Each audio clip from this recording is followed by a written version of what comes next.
Boeing is finally going. After many years of delay and months' anticipation, Boeing is at long last on the cusp of launching astronauts to the International Space Station aboard their CST-100 Starliner.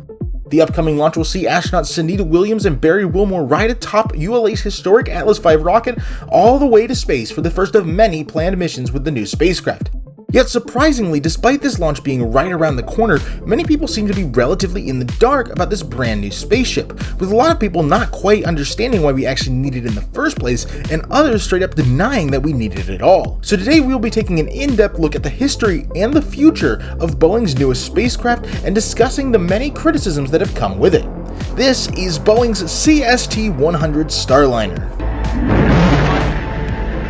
Liftoff. Starliner is headed back to space on the shoulders of Atlas, powered by a workforce dedicated to its success.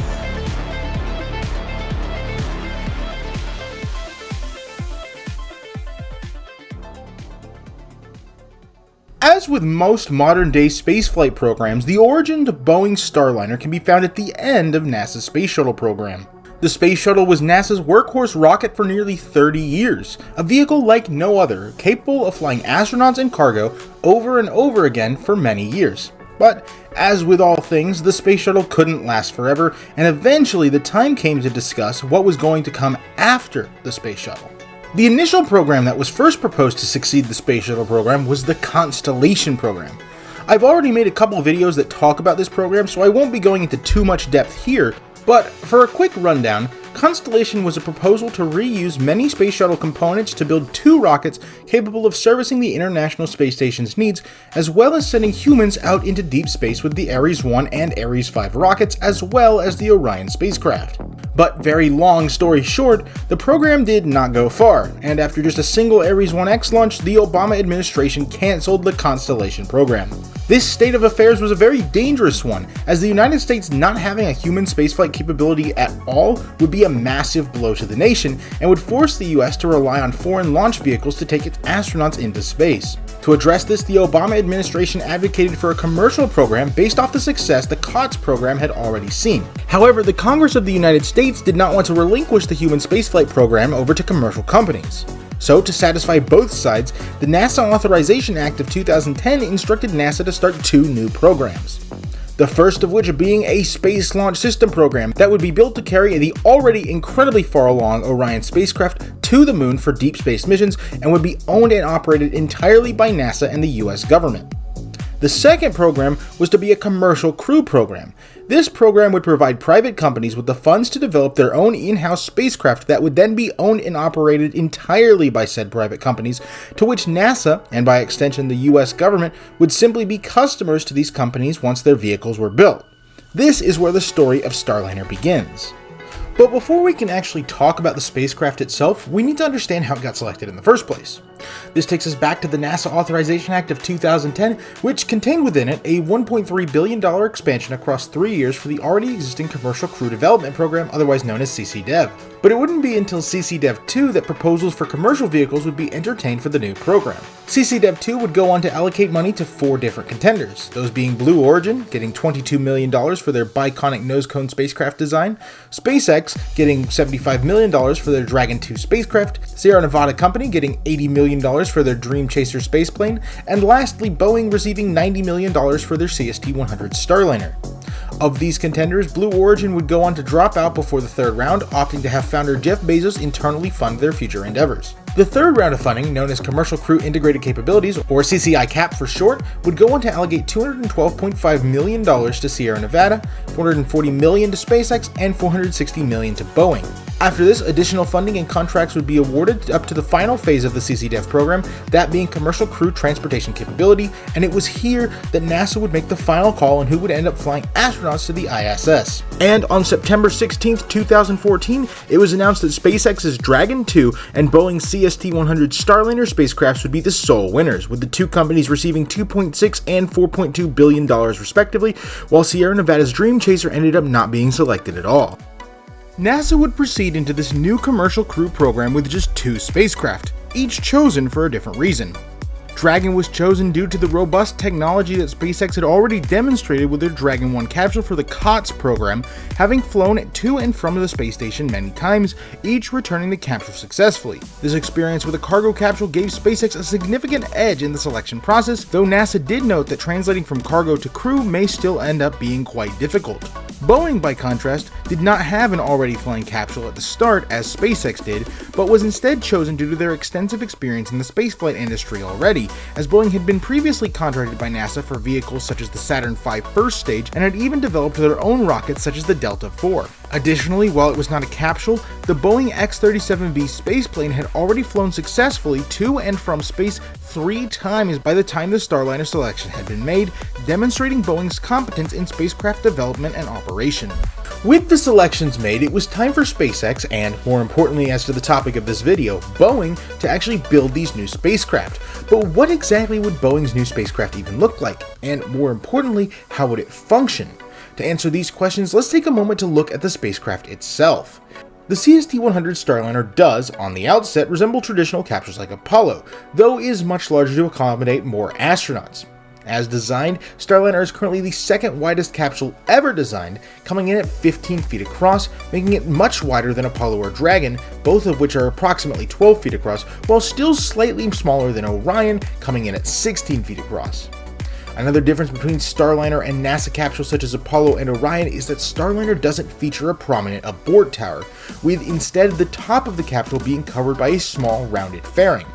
This is because, unlike Apollo or Orion, the abort motors for Starliner are actually the RS-88 engines mounted on the inside of the service module, where they can push the capsule away from a destructing launch vehicle rather than dragging it away as is usually done.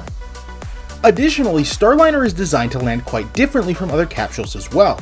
Whereas NASA and SpaceX opt to land their capsules out at sea, Boeing has gone for a land-based recovery, utilizing massive airbags which expand after the heat shield is jettisoned to absorb the shock of a landing, a feature which makes reuse of the vehicle a lot easier than if it were to land in corrosive salt water. The new spacecraft was also designed to fly on almost any available rocket, from the Delta IV to the Atlas V and even the Falcon 9 if need be. While today it's currently only slated to fly on the Atlas V, future flights may see the vehicle transition to the brand new Vulcan Centaur rocket after Atlas is retired. And while designing a spacecraft is all well and good, actually getting the spacecraft to the International Space Station would turn out to be an entirely different story altogether. As it turns out, the road to the space station was never going to be an easy one, a fact which was first made apparent when both SpaceX and Boeing announced that they were not going to be able to meet the originally planned 2017 deadline for the uncrewed flight tests, with Boeing announcing this in May of 2016 and SpaceX following suit in December of the same year.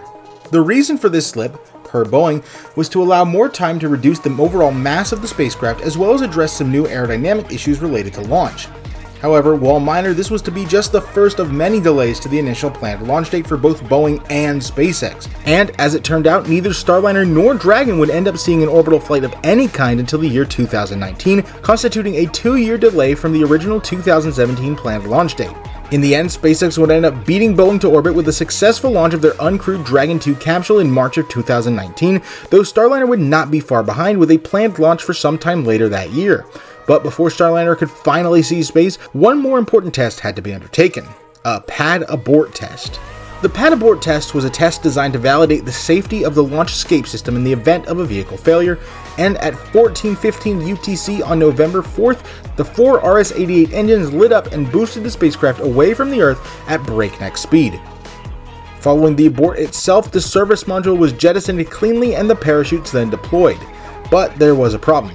When the chutes deployed, one of the 3 chutes detached from the main body of the spacecraft and failed to properly deploy, leaving the spacecraft to rely on the airbags and the 2 remaining good parachutes to decelerate it for landing. Now, as with most things in spaceflight, redundancy is incredibly important, and the parachutes are no different, as Starliner was actually designed to still be able to land safely with just 2 parachutes, so there was no risk to a crew had they been on board. However, losing an entire parachute is still a major concern, and as such, NASA and Boeing made sure to investigate this anomaly to find out what could have caused it.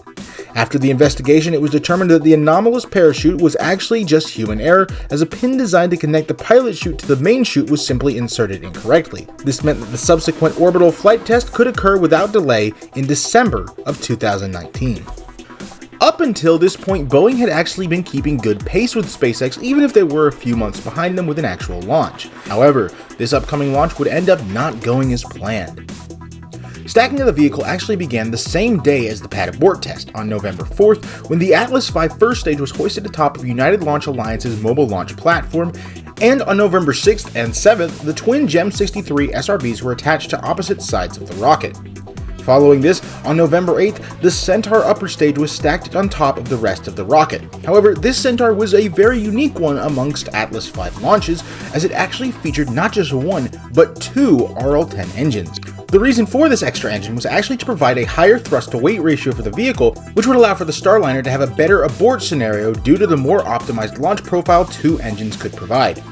Following the stacking of the rocket, the capsule itself was rolled out of the orbiter processing facility and stacked atop the rocket on November 21st, 2019, with a launch date scheduled for a little under a month away, December 17th.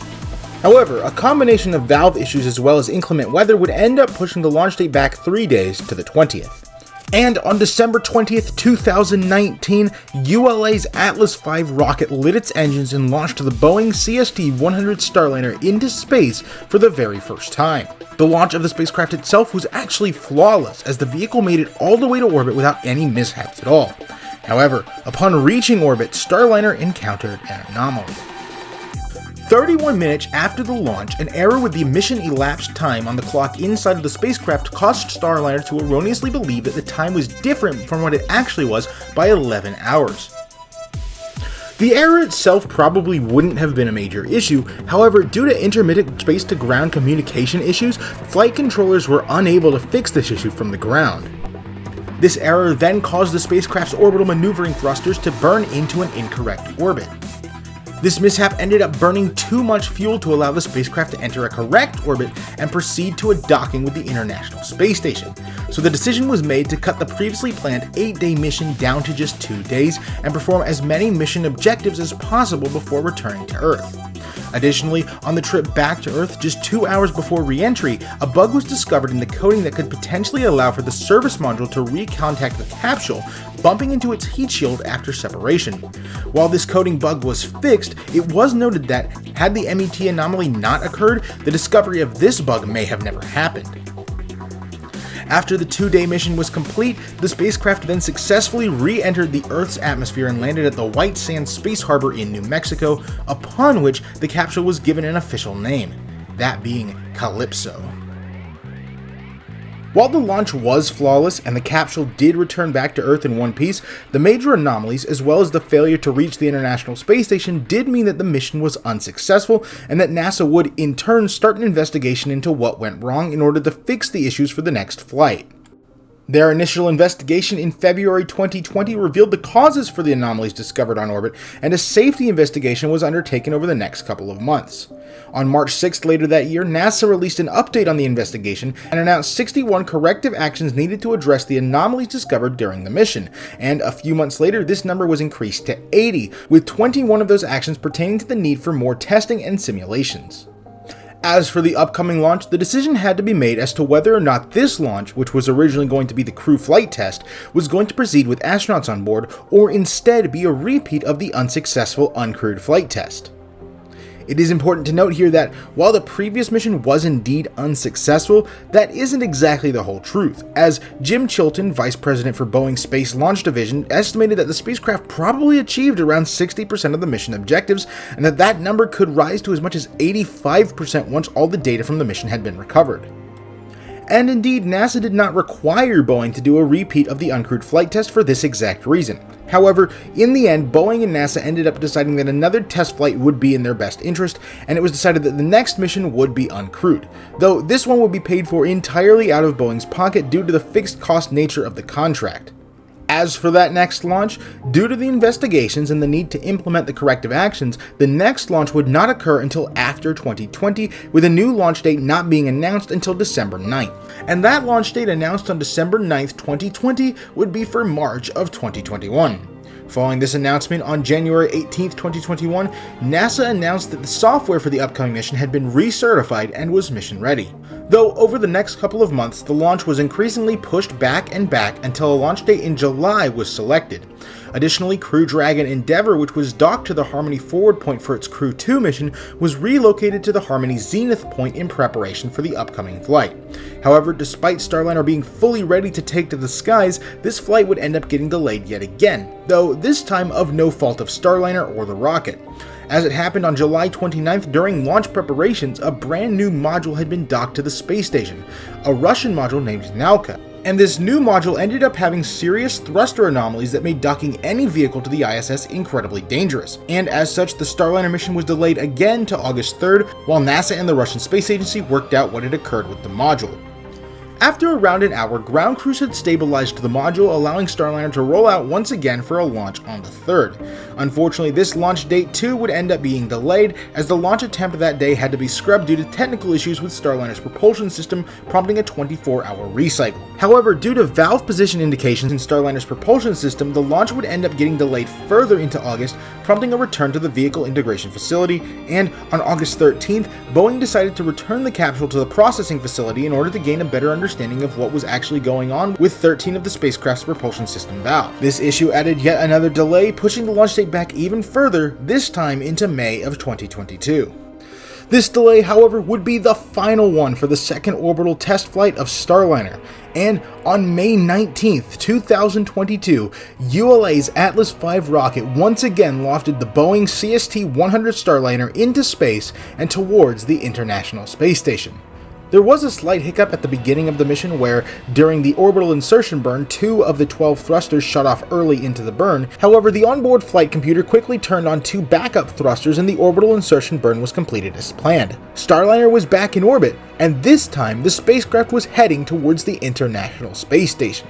And while this was indeed an uncrewed mission, there was one very special individual who would be riding along to visit the ISS. Many spacecraft often carry what is known as a zero-G indicator with them when they fly missions. While this may sound like a technical device, it's really just some squishy toy they tie into the capsule that will float around the spacecraft once orbit is achieved, indicating that there are 0 Gs. But for this particular flight, a very special 0-G indicator was chosen to ride the spacecraft. A little green alien known as Jebediah Kerman. Jebediah, also known simply as Jeb, is a character from the hit spaceflight simulation game Kerbal Space Program. In Kerbal Space Program, players are able to design and build their own rockets piloted by little green men known as Kerbals, that will either fly into orbit or fail miserably in a massive fireball, after which the players are able to revert to VAB in order to redesign their rocket and fix the previous failure to fly again, this time successfully. Jebediah, as the most popular character of the game, was chosen to fly this mission because Kerbal Space Program represents exactly what the Starliner team had been through. An initial mission which didn't go quite to plan, a look back at the drawing board to figure out what went wrong, followed by another, now successful flight. And in the end, the famed pilot of KSP, Jebediah Kerman, would fly the spacecraft to the International Space Station for the very first time. Starliner would arrive at the ISS without any issues on May 21st at the Harmony forward point, and the hatch would be opened at 12:04 p.m. Eastern Standard Time, allowing astronauts to enter the capsule in space for the very first time. At long last, Starliner had finally made it to the space station, and with it, Starliner brought about 245 kilograms worth of cargo. Most of this was food as well as some EVA components. In addition to Jebediah Kerman, an anthropomorphic test dummy nicknamed Rosie the Rocketeer, who had actually already flown on the previous OFT-1 mission, was flown again on Starliner as an analog for an astronaut. After the cargo needed for the space station was unloaded, Starliner was filled up with 600 pounds of nitrogen-oxygen recharge tanks that were to be refurbished for reuse. It would then spend the next 4 days and 18 hours docked to the space station before undocking and successfully returning to Earth, landing at the White Sands Missile Range in New Mexico, bringing a successful conclusion to the OFT-2 mission. With the resounding success of the second uncrewed test flight, one would expect that a crewed mission would rapidly follow suit. However, this ended up not being the case. The initial planned launch date for the crewed test flight was supposed to take place around a year after the uncrewed test flight in July of 2023.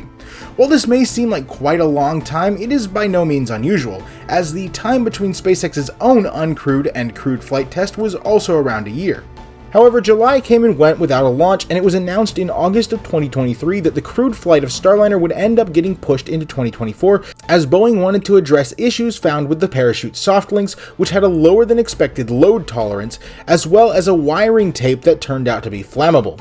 In the end, Starliner would attempt its first crewed launch on May 7th. However, this attempt was scrubbed 2 hours before the launch due to an issue with an oxygen valve on ULA's Atlas V rocket, and was then again delayed due to a helium leak on Starliner's service module. The rocket was rolled back to the Vehicle Integration Facility, and a new launch date was set for June 1st. However, this attempt too would end up in a scrub, as the launch was called off just 3 minutes before liftoff, as the ground launch sequencer computer did not load into the correct operational configuration, causing a hold, meaning that the rocket would miss its instantaneous launch window. This issue then led to a small 4-day delay, with a new launch date for the first crewed launch of Starliner currently being set for June 5th of 2024. And that brings us to today. Depending on when this video gets uploaded, the crew launch of the Atlas V in Starliner could be less than 24 hours away. This launch, a long time in the making, will see astronauts Suni Williams and Barry Wilmore ride atop the previously flown Calypso capsule to the International Space Station for a 1-week stay before returning to the Earth. The crew have already been strapped into the rocket before, but hopefully this next attempt will finally see Starliner fly. But after the crew test flight, what's next for Starliner? Well, as it stands right now, Boeing is currently under contract by NASA to provide at least 6 more flights as per the contract, each flying a crew of 4 astronauts to the space station for around 6 months each. The current plan per NASA is for Boeing and SpaceX to each launch once a year to the space station going forward, but after that, the future is a bit uncertain for Starliner because its current launch vehicle, the Atlas V, is in the process of being retired. In fact, all current launch vehicles have already been sold, and future Starliner flights would have to fly on a new launch vehicle. The most likely candidate for this new vehicle would probably be ULA's replacement for the Atlas V, the Vulcan Centaur, but that has yet to be confirmed, as doing so would require crew raiding the Vulcan rocket, which Boeing would have to pay for out of pocket. On the commercial side, on October 25th of 2021, Boeing, along with Blue Origin and Sierra Nevada Corporation, announced plans for a private space station known as Orbital Reef, and this project seeks to use Starliner as one of the spacecraft to transport commercial crews to and from the space station.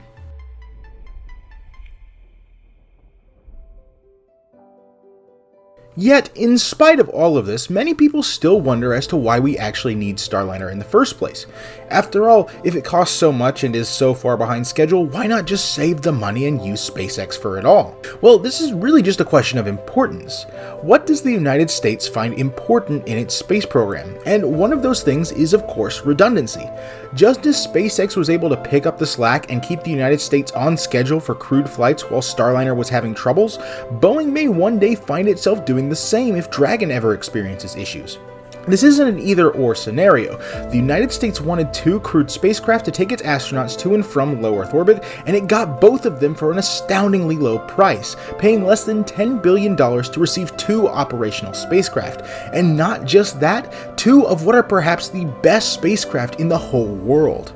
So, in conclusion, Starliner is an incredible spacecraft despite its past flaws. Yes, many major delays and issues have rocked the program, but the Starliner team has surmounted each and every one of them and continue to push forward closer and closer to the finish line. And tomorrow, they seek to undertake the final test, sending astronauts at long last to the International Space Station. The road to space has not been an easy one, but Starliner has in the end proven that it can meet the challenge and join the likes of Dragon and Orion in the stars for the next great era of human spaceflight. And with that, thank you all for watching. Go Atlas, go Centaur, go Starliner, and Godspeed Barry and Suni. And I'll see all of you in the next video.